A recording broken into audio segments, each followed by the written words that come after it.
Vengan a mí todos los que están cansados y agobiados, y yo los aliviaré, dice el Señor. El Señor esté con ustedes. Lectura del Santo Evangelio según San Mateo. En aquel tiempo, al ver Jesús el gentío, subió a la montaña, se sentó y se acercaron sus discípulos y él se puso a hablar enseñándoles. Dichosos los pobres en el espíritu, porque de ellos es el reino de los cielos. Dichosos los que lloran, porque ellos serán consolados. Dichosos los sufridos, porque ellos heredarán la tierra. Dichosos los que tienen hambre y sed de la justicia, porque ellos quedarán saciados. Dichosos los misericordiosos, porque ellos alcanzarán misericordia. Dichosos los limpios de corazón, porque ellos verán a Dios. Dichosos los que trabajan por la paz, porque ellos se llamarán los hijos de Dios. Dichosos los perseguidos por causa de la justicia, porque de ellos es el reino de los cielos. Dichosos ustedes cuando los insulten y los persigan y los calumnien, de cualquier modo por mi causa. Estén alegres y contentos, porque vuestra recompensa será grande en el cielo. Palabra del Señor.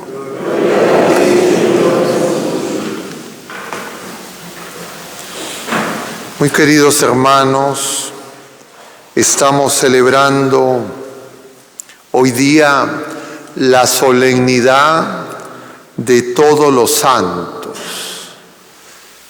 Y puede tomar asiento, hermano. Y es conveniente que comprendamos el sentido de esta solemnidad, porque es fundamental para nuestra vida de fe. Hoy día se nos enseña cuál es la meta, a dónde nos dirigimos, cuál es el destino que Jesucristo ha abierto para todos los seres humanos que queremos seguirlo. Y podríamos decir que se nos presenta en la liturgia dos multitudes. ¿Se han dado cuenta que se nos habla de dos multitudes? ¿O todavía están tan concentrados, ensimismados, que no se han dado cuenta que las lecturas nos hablan de dos multitudes? Una multitud es la que se nos presenta en la primera lectura del libro del Apocalipsis. Una gran multitud, esa está en el cielo. Pero en el Evangelio también se nos dice, Evangelio según San Mateo, capítulo 5, el Sermón de la Montaña, Jesús está también ante una gran multitud, pero aquí en la tierra. Entonces hay una multitud en la tierra, hay una multitud en el cielo. Eso es la iglesia. Una iglesia en el cielo, que es la iglesia triunfante. Los que ya han alcanzado la victoria, los que celebran la liturgia celestial, los que están en la presencia del trono del Padre y del Cordero degollado que está en pie. Esos son nuestros hermanos. Nosotros estamos aún peregrinos. Nosotros todavía tenemos que ser curados, tenemos que ser sanados. Tenemos que escuchar al Señor para comprender la enseñanza del Señor y para poder obedecerlo, porque si no caemos en el riesgo de que nosotros podemos hacer lo que a nosotros se nos parece y nosotros nos podemos creer dueños y no nos damos cuenta que solo somos administradores, peregrinos en el camino. ¿Y cuál es la diferencia entre esa multitud del cielo y esa multitud que está alrededor de Cristo en la tierra? La diferencia es sus vestiduras. Las vestiduras de ellos están blancas, están lavadas en la sangre del Cordero.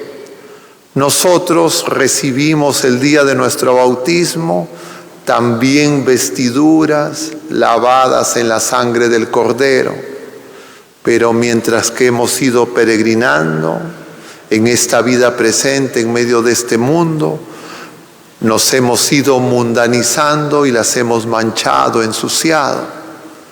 Y por eso necesitamos muchas veces ser lavados.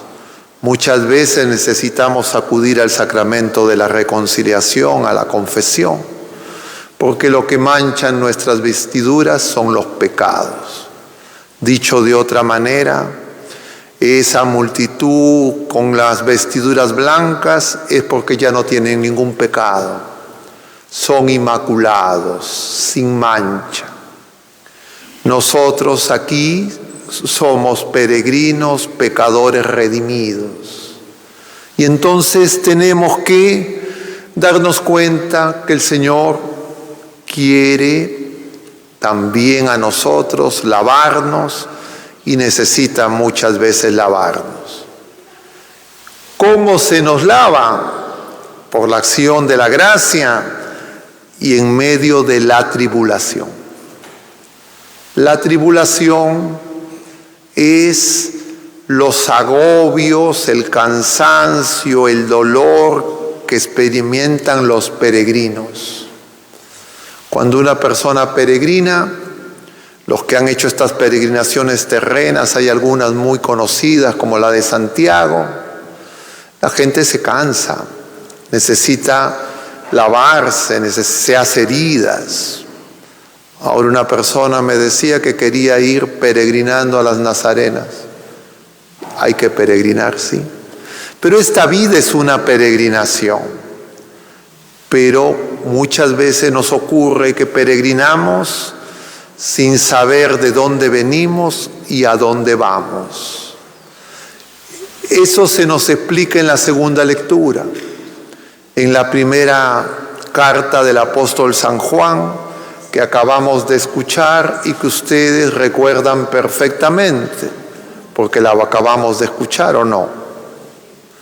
Dice San Juan: queridos, ahora somos hijos de Dios, pero aún no se ha manifestado lo que seremos. Es decir, nosotros todavía necesitamos ser purificados. Necesitamos experimentar la tribulación. Cuando se manifieste, seremos semejantes al Señor y contemplaremos su rostro. ¿Cuándo ocurrirá eso? En la patria celestial. Aquí vemos una primicia, vemos signos. El Señor nos muestra algo, pero no vemos al Señor cara a cara, porque la fe no es la visión plena, no es la visión beatífica. Y por eso es que nosotros peregrinamos en la esperanza de un día contemplar el rostro del Señor. Y esa esperanza de desear contemplar el rostro del Señor nos va purificando, nos va limpiando, hasta que un día podamos ser puros, como el Señor es puro, con vestiduras blancas. Cuando en el Tabor el Señor se manifiesta, reluce de blancura, y así estamos llamados nosotros también a tener esa misma luz que viene de Cristo. Y entonces el Señor en el Evangelio nos explica en qué consiste la tribulación. lo que San Pablo dice, la tribulación de la carne que nosotros experimentamos. Porque siendo pecadores redimidos, habiéndosenos perdonado los pecados y el pecado original en el bautismo, nosotros tenemos una naturaleza herida por el pecado. Y esa naturaleza herida por el pecado produce en nosotros una realidad, diríamos, misteriosa, que por un lado, cuando uno descubre la enseñanza y la vocación a la fe y a la santidad, queremos ser santos, pero muchas veces no hacemos el bien que queremos, sino hacemos el mal que no queremos.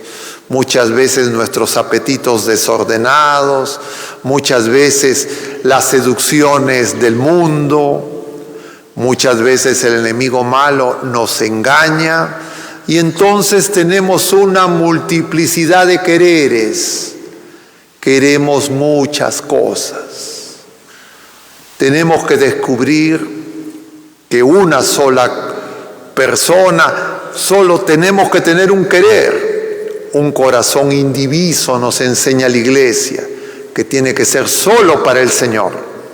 Pero eso nosotros lo alcanzamos poco a poco en la tribulación, en la peregrinación, en la fe y en la esperanza que cada vez tiene que crecer más de llegar a la casa del Padre.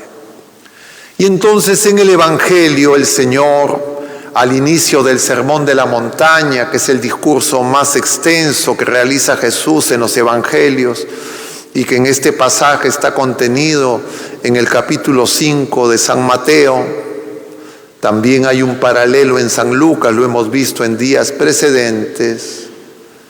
El Señor nos explica qué cosa es lo que nos produce esa tribulación.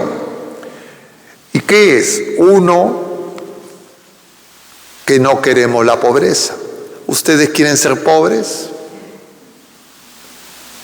A ver, levanten la mano los que desean con todo su corazón ser pobres. No queremos ser pobres. Pero para ir al cielo hay que ser pobres. Entonces dicen, no, yo quiero tener mucha riqueza material, todas las comodidades en este mundo, que no me piquen los mosquitos, también quiero ser pobre. El Señor nos dice, es más fácil que pase un camello por el ojo de la aguja a que un rico entre en el reino de los cielos. Y entonces el mundo contrasta la pobreza y la riqueza en lo temporal y en lo material. Pero nosotros necesitamos descubrir que toda nuestra confianza y toda nuestra esperanza está puesta solo en el Señor, ni siquiera en nosotros mismos. Y saber que lo opuesto al amor es la codicia. Y que ese deseo de tener, porque la gente quiere tener distintas cosas y dice, a ver como ese hombre que decía, voy a agrandar mis graneros, voy a hacer tal cosa, voy a tener tales ingresos, y se pone de acuerdo y discute con su familia y qué vamos a hacer, a ver aquí, allá, cuánto va a ser, cuánto vamos a vender, cuánto vamos a ganar. Entonces andan pensando en el dinero. Eso el Señor nos enseña que es algo que nos va a producir un obstáculo para alcanzar el destino eterno. Y como nosotros, nuestro querer se va a enfrentar al querer de Dios, eso va a producir, si es que aceptamos el querer de Dios, una tribulación. Pero claro, muchas veces las personas no queremos dejar las cosas. Y eso es muy común. Y entonces yo tengo que decir, ese deseo de tener, vuelvo a contar a ver si es que no me han robado nada, si me falta algo, si están todas cosas en mi sitio. Yo conozco a mucha gente. Todos los días, cada cierto tiempo, 2 o 3 veces por semana, están contando a ver qué les falta. ¿Ustedes no han visto a nadie así? Es muy común. Entonces, ¿qué significa eso? Oye, yo estoy queriendo tener, yo estoy creyendo que la felicidad, la bienaventuranza la voy a tener si tengo más cosas. Y entonces la gente está pensando, ¿cuándo cambio mi celular? ¿Cuándo cambio mi auto? ¿Cuándo cambio mi ajuar, mi vestido? Y entonces andan preocupándose por eso. Pero esas personas, el vestido que necesitamos es un vestido lavado en la sangre de Cristo. Y nosotros queremos comprar nuestras cosas. Nosotros tener, como dice, yo tengo mis cosas. Y entonces las separo mis cosas para que... Pero un día nosotros partiremos. Y todo lo que son mis cosas, acá se van a quedar. Y otra gente va a disponer de mis cosas.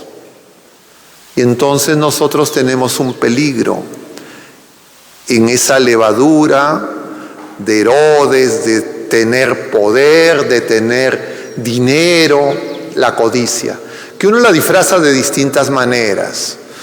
Algunas personas dicen, yo quiero tener porque cuando me jubile, cuando sea viejito, yo quiero que, tener mis cosas. Otros dicen, no, yo quiero tener porque yo quiero, entre comillas, dar a los pobres. Pero en realidad esos son engaños. Porque generalmente eso es como una droga, nos engaña.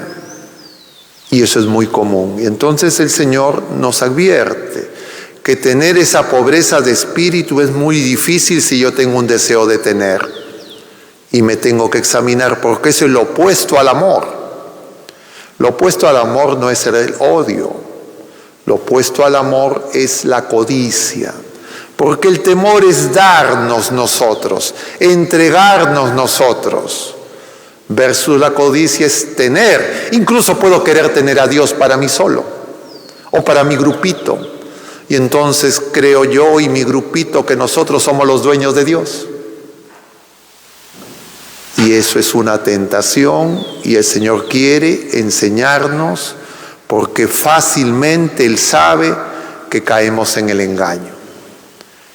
Y entonces tenemos que desear esa pobreza, que nosotros ni siquiera sabemos cómo se alcanza. Es un don de Dios en el fondo. Y el Señor por eso a veces nos quita cosas que nosotros no quisiéramos que nos quiten.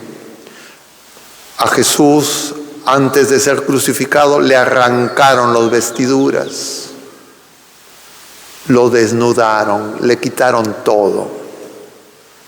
Y de alguna manera, como dice el libro de Job, desnudo salí del vientre de mi madre, Dios me lo dio, Dios me lo quitó. Y entonces nosotros tenemos que prepararnos para esa tribulación. Y claro, el Señor sabe cómo, cuándo y dónde nos va dando eso a cada persona. El mundo nos dice lo contrario. El mundo te dice, puedes hacer compatible todo. Y claro, eso requiere la asistencia, el don del Espíritu Santo, que es el que nos santifica. Pero nosotros tenemos que estar vigilantes, porque nos podemos fácilmente engañar, porque no nos gusta la pobreza, ni la pobreza de espíritu, ni la pobreza material. No nos engañemos. Y por eso necesitamos la gracia del Señor, el Espíritu Santo, que poco a poco nos explique la verdad y nos haga comprender que eso que nosotros no deseamos muchas veces es una medicina amarga que nos va a dar después una curación y una bienaventuranza eterna, como nos enseña el Señor. Lo otro es, dice el Señor, que tenemos que llorar. A la gente, ¿a ustedes les gusta llorar? La gente no quiere llorar. A los niños antes por lo menos se les decía, los hombres no lloran. Y yo me acuerdo cuando era niño, hace muchos años, había una novela que decía, los ricos también lloran. De alguna manera, cuando nosotros dejamos que el Señor nos purifique, no nos va a gustar. No lo vamos a hacer, entre comillas, voluntariamente de inicio. Poco a poco uno se va dando cuenta. Porque al principio uno hasta por eso se puede rebelar. ¿Por qué me ha pasado esto y por qué ha ocurrido esta otra cosa? Uno tiene dificultad en aceptar la voluntad de Dios porque todas estas bienaventuranzas están entrelazadas, no son sueltas. Una está unida a la otra. Y entonces ser pobre de espíritu va a producir llanto. Pero ese primer llanto es amargo. Ese primer llanto es como del niño malcriado que no le dan su golosina. Luego tiene que venir otro llanto, que ya es como el llanto de nuestra Madre Santísima, como el llanto de Jesús. Porque Jesús, verdadero Dios y verdadero hombre, ha llorado. Los evangelios nos dicen. Jesús lloró cuando vio a María, la hermana de Lázaro. La gente decía cuánto lo quería. Antes, cuando iban camino al sepulcro de Lázaro, Jesús lloró en Getsemaní. Jesús lloró cuando entró a Jerusalén. ¿Por qué llora Jesús? Porque las criaturas humanas no nos damos cuenta que en realidad la gravedad de nuestra condición es que somos pecadores y no queremos dejar el pecado. Y el Señor llora por eso, porque somos rebeldes. Y nuestra Madre Santísima, nuestra Madre Dolorosa también llora. Y ella llora porque nuestros pecados nos dañan a nosotros mismos y hieran el cuerpo de su Hijo, que es la iglesia peregrina, herida por el pecado. Entonces la iglesia peregrina son las heridas de Cristo.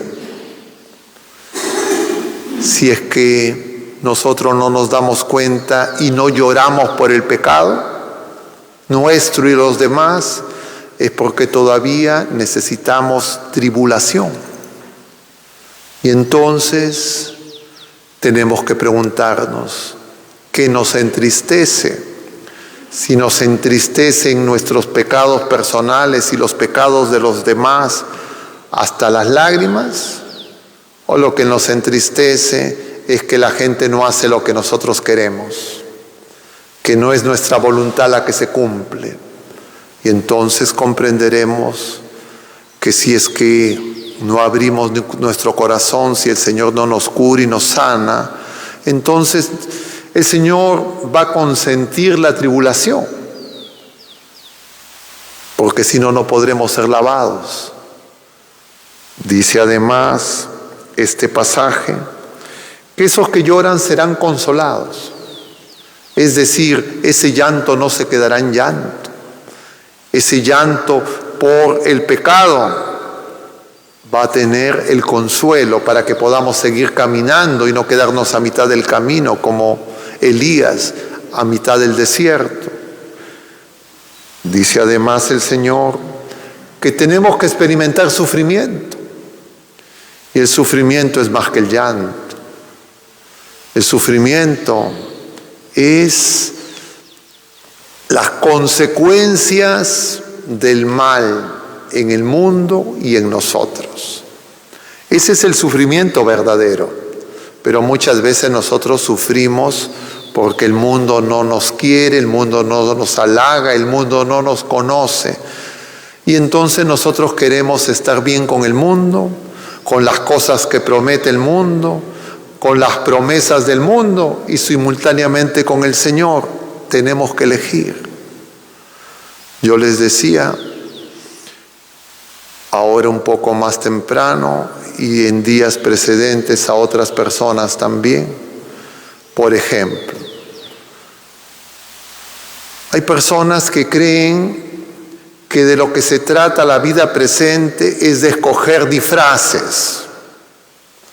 Entonces hay gente que dice, estos se disfrazan de esta manera, estos son malos. Entonces nosotros vamos a aprender desde niños a disfrazarnos de otra manera. Y claro, eso es un error, porque nosotros no tenemos que ser disfrazados. ¿Para quién uno se disfraza? Para engañarse a uno mismo y aparentar ante los demás. Peor aún si te dicen, a ver, vamos a hacer un premio al mejor disfraz.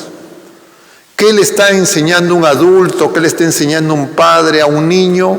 Donde su, entre comillas, ejercicio es, a ver, fiesta de disfraces.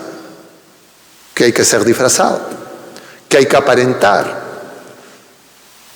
Y nosotros solo podemos aparentar ante el mundo. Nosotros no podemos aparentar ante Dios. Ante Dios no podemos venir con disfraz. Porque el Señor ve lo que hay en nuestro corazón. Y entonces los niños pueden confundirse en la enseñanza. Y pueden creer, no, el problema no es el disfraz, sino el problema es de qué me disfrazo. Y hay algunos disfraces buenos, diríamos. Y entonces el niño desde pequeño, los padres le enseñan, hay que disfrazar de que soy santito. Entonces la gente crece disfrazándose de ser santo. Pero la santidad no es un disfraz. Y eso es porque no queremos la verdad, de reconocer que somos pecadores, que somos desobedientes. Yo le preguntaba el otro día a unos niños, disfrazados estos niños, y les preguntaba, ¿y ustedes son obedientes? ¿Hacen caso a todo lo que dicen sus padres? Y los niños, con mucha honestidad, unánimemente decían, no, son buenos hermanos, cuidan a sus hermanos menores, son buenos amigos. Y me decían, no. Y entonces, ¿qué haces disfrazado? De lo que no eres. Y entonces los adultos dicen, no, hay que disfrazar a los niños. Y después hay que darle golosinas a los niños. Porque eso hace el mundo, entonces yo también lo voy a hacer. Nos mundanizamos y después nos quejamos contra el mundo. Y eso es porque nos falta purificación, porque no sabemos a quién seguimos, no sabemos de dónde venimos y sobre todo no terminamos de escuchar al Señor que nos enseña a dónde vamos y cómo tenemos que ser lavados. Por eso es que el vidente, si ustedes recuerdan la primera lectura, el ángel le pregunta al vidente, ¿y esos quiénes son? Para que se dé cuenta que él no sabe.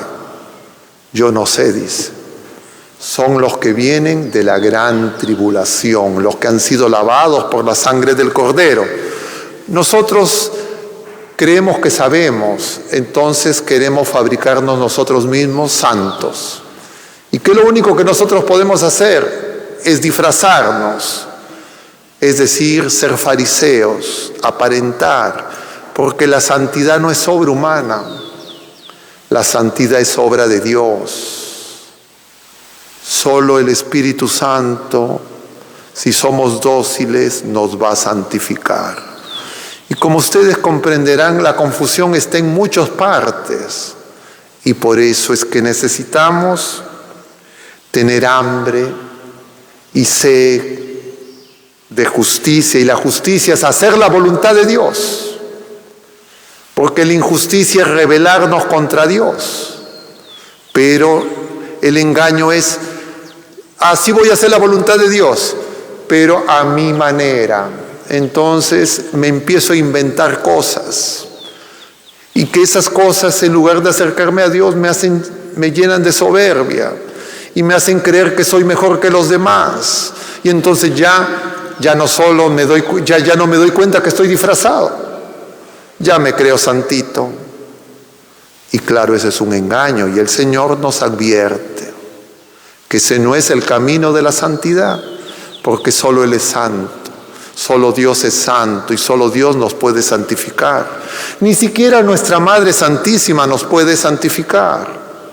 Ninguno de los santos del cielo nos pueden santificar. Ninguno de los ángeles santos nos pueden santificar.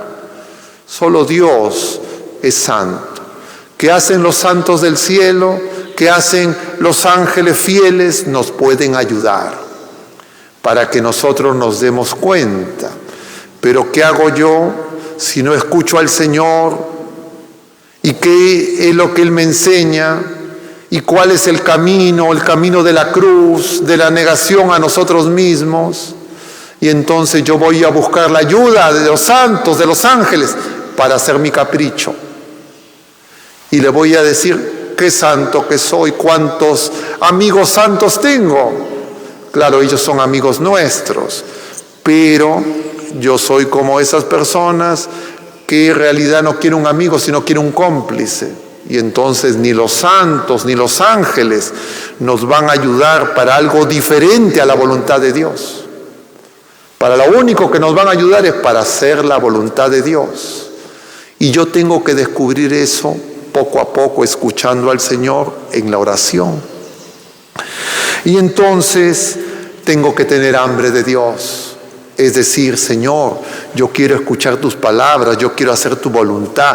Yo amo lo que tú me dices, yo amo lo que tú has hecho y lo que sigues haciendo y lo que haces y lo que harás por mí, por todas las criaturas humanas.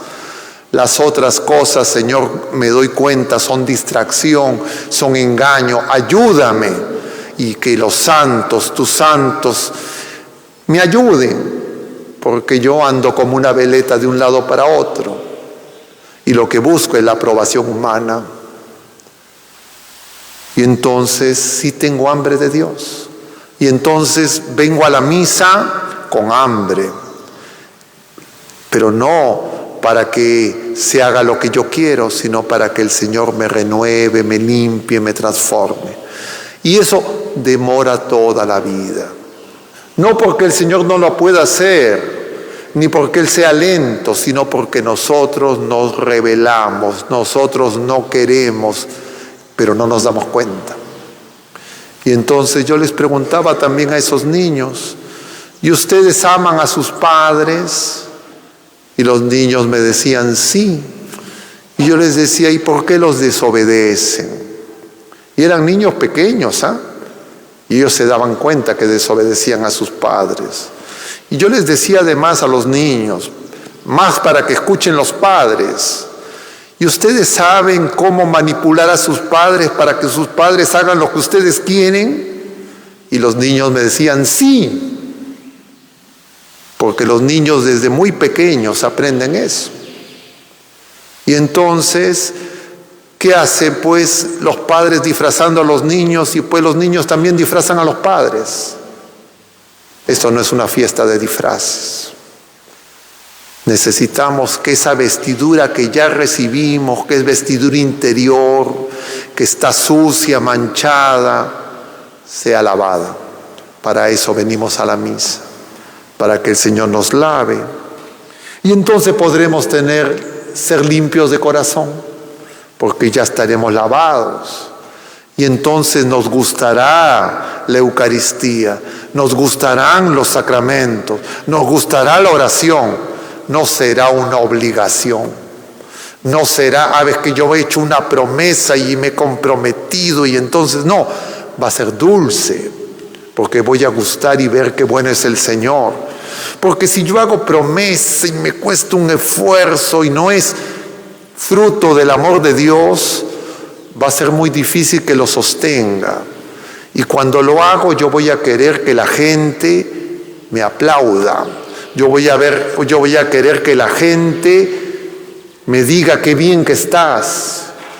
Me va a interesar más el juicio de la gente que lo que el Señor diga. Y entonces cuando eso ocurre, ya no me interesa lo que el Señor piensa, lo que me interesa es la gente. Y entonces desde pequeños hemos aprendido a manipular a la gente. Y la gente también nos manipula a nosotros. Entonces es un juego de manipulaciones, un juego de hipocresías, un juego de disfrazados, cada uno con sus máscaras. Y en consecuencia no podremos trabajar por la paz, porque la paz no es que no haya guerra. La paz no es la paz de los cementerios. La paz la conseguimos cuando hacemos la voluntad de Dios. Y el Señor nos da la paz. La paz no es algo que yo produzco. Por eso Jesús resucitado, lo primero que le dice a sus apóstoles es la paz. Entonces, ellos todavía no están haciendo la voluntad de Dios. Lo acaban de abandonar. Y poco a poco el Señor los tendrá que lavar con el fuego de su Espíritu que derramará en Pentecostés. Nosotros ya después de Pentecostés, en cada sacramento el Señor nos da el fuego de su Espíritu. Y por eso es que la paz es desear que la voluntad de Dios se haga en nosotros. Es lo que rezamos en el Padre Nuestro, pero que muchas veces lo decimos de labios para afuera, pero no somos obedientes, porque en el fondo queremos también manipular a Dios, como hemos manipulado a nuestros padres, como manipulamos a los demás, porque andamos disfrazados, porque no vivimos en la verdad. En una palabra diríamos, porque nos falta humildad y mansedumbre. Pidamos pues al Señor que comprendamos que seguir el camino va a ser ir contracorriente, que va a significar que seamos perseguidos, que seamos incomprendidos, que la gente nos desprecie, que la gente quiera hacernos ver su poder, imponer su autoridad de distintas maneras. Y entonces, cada vez que eso ocurra, yo tengo que decir, Señor, tú me estás purificando. Esa es la tribulación que me estás mandando hoy día, pero esa tribulación no es tan grande, no es como la que tú enfrentaste, y esa la puedo llevar, pero no solo con tu gracia, porque si no yo voy a ver en las criaturas humanas enemigos, y entonces voy a dividir el mundo entre los buenos y malos. Y entonces yo me voy a poner del lado de los buenos y yo voy a decir, si cambiaran los malos, qué bueno sería el mundo. Como el fariseo en el templo, de pie erguido, diciendo, como gracias porque no soy como ese publicano. Yo sí pago el diezmo, yo sí hago las cosas, yo sí estoy disfrazado. Y el Señor le dice a ese fariseo, a ese publicano, el que se justificó, bajó justificado, fue el que reconoció sus pecados. Eso es lo que nosotros muchas veces nos cuesta trabajo, porque nos acostumbramos a nuestra lista corta de pecados. Los que confesamos todas las veces que nos confesamos, que ya hemos pactado con esos pecados. Pero los más profundos, la raíz, que es la rebeldía contra Dios, nos cuesta trabajo, porque muchas veces creemos que sí somos buenos, es cierto que somos hijos de Dios, es cierto que aún no se ha manifestado, pero el Señor que nos ha creado sin nosotros nos quiere salvar con nuestra colaboración. Y para eso Él poco a poco, mientras que peregrinamos, nos va haciendo ver todas esas cosas que necesitamos, ser curadas y ser sanadas, pero para eso hay que escucharlo. Y para eso venimos a la Santa Misa. Disculpen porque me he extendido bastante más de la cuenta, recién veo. Pero bueno, que el Señor nos perdone. Y misericordioso nos conceda a nosotros también poder ser misericordiosos. Así que sean misericordiosos con este cura, no rajen tanto en su corazón.